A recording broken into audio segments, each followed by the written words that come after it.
नमस्कार प्रिय दर्शकों, स्वागत है आपका हमारे YouTube चैनल। हिंदू पंचांग के अनुसार फाल्गुन माह की पूर्णिमा तिथि से 2 दिन तक चलने वाला होली का पर्व शुरू हो जाता है और होली से ठीक 8 दिन पहले होलाष्टक लग जाते हैं। यानी होली के ठीक पहले 8 दिन होलाष्टक कहे जाते हैं।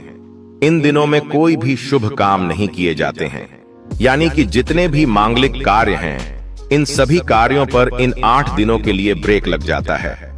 और आपको दर्शकों हम कहानी शुरू करें और आप इस वीडियो में खो जाएं। इससे पहले अगर आप हमारे चैनल पर पहली बार आए हैं तो हमारे YouTube चैनल को सब्सक्राइब करें। प्रिय दर्शकों, अगर आप भी भगवान श्री कृष्ण को सच्चे दिल से मानते हो तो कमेंट में सच्ची श्रद्धा से जय श्री कृष्ण जरूर लिखें।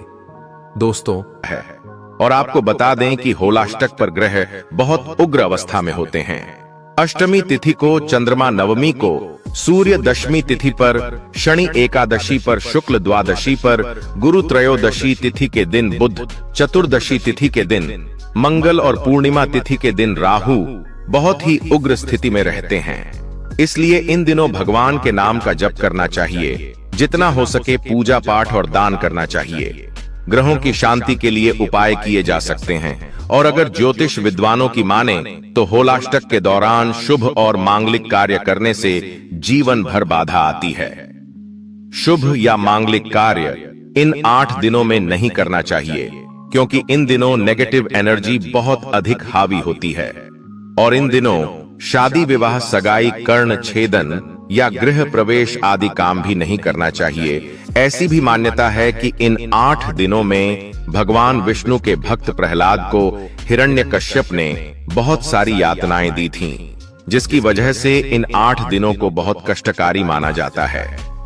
और इस बार होलिका दहन यानी फाल्गुन पूर्णिमा के दिन ही साल का पहला चंद्र ग्रहण भी लगने वाला है और यह चंद्र ग्रहण पूर्ण चंद्र ग्रहण होगा। ऐसे में यह ग्रहण हमारे देश में दिखाई देगा या नहीं दिखाई देगा और होलिका दहन पर इस ग्रहण का क्या प्रभाव रहेगा, यह भी आज के इस वीडियो में आप जानेंगे। उससे पहले भक्तों, आपने अभी तक वीडियो को लाइक नहीं किया तो एक लाइक कर दें और कमेंट बॉक्स में जय सीताराम, जय हनुमान, जय राशियों के अनुसार कोई भी उपाय होगा तो हम कमेंट बॉक्स में आकर आपको रिप्लाई में बता देंगे। इस बार फाल्गुन मास के शुक्ल पक्ष की अष्टमी तिथि प्रारंभ होगी 6 मार्च गुरुवार को सुबह 10:11 से और उदया तिथि के अनुसार 7 मार्च दिन शुक्रवार को अष्टमी तिथि मनाई जाएगी। ऐसे में इस वर्ष 7 मार्च शुक्रवार से होलाष्टक प्रारंभ होंगे और होलाष्टक समाप्त होंगे 13 मार्च दिन गुरुवार को। फाल्गुन पूर्णिमा तिथि प्रारंभ होगी 13 मार्च गुरुवार को सुबह 10:36 से और पूर्णिमा तिथि समाप्त होगी 14 मार्च शुक्रवार को दोपहर 12:23 पर। क्योंकि 13 मार्च गुरुवार को सुबह से लेकर रात भर पूर्णिमा तिथि विद्यमान रहती है और चंद्रोदय का समय भी 13 मार्च गुरुवार को ही समाप्त होगा। इसलिए पूर्णिमा का व्रत 13 मार्च गुरुवार को रखा जाएगा और अगले दिन यानी पूर्णिमा तिथि जब दोपहर में ही समाप्त हो रही है तो उस दिन पूर्णिमा का स्नान दान किया जाएगा। और इसके अनुसार होलिका दहन 13 मार्च गुरुवार को किया जाएगा, यानी कि इस होली पूर्णिमा का व्रत भी रहेगा। सत्यनारायण भगवान का व्रत भी इसी दिन रहेगा और रंग वाली होली खेली जाएगी। 14 मार्च शुक्रवार को स्नान दान आप दोनों दिन कर सकते हैं, लेकिन जब ब्रह्म मुहूर्त में पूर्णिमा तिथि विद्यमान होती है तो उस दिन पूर्णिमा का स्नान करना सबसे उत्तम माना जाता है। और भक्तों, पूर्णिमा लगते ही भद्रा काल भी प्रारंभ हो जाएगा। 13 मार्च गुरुवार को सुबह 10:35 से भद्रा काल प्रारंभ होगा, जो कि देर रात 11:26 तक रहेगा और भद्रा काल की समाप्ति के बाद ही होलिका दहन का शुभ मुहूर्त प्राप्त होगा। और इस बार होलिका दहन किया जाएगा 13 मार्च गुरुवार को रात 11:26 से मध्य रात्रि 12:30 तक।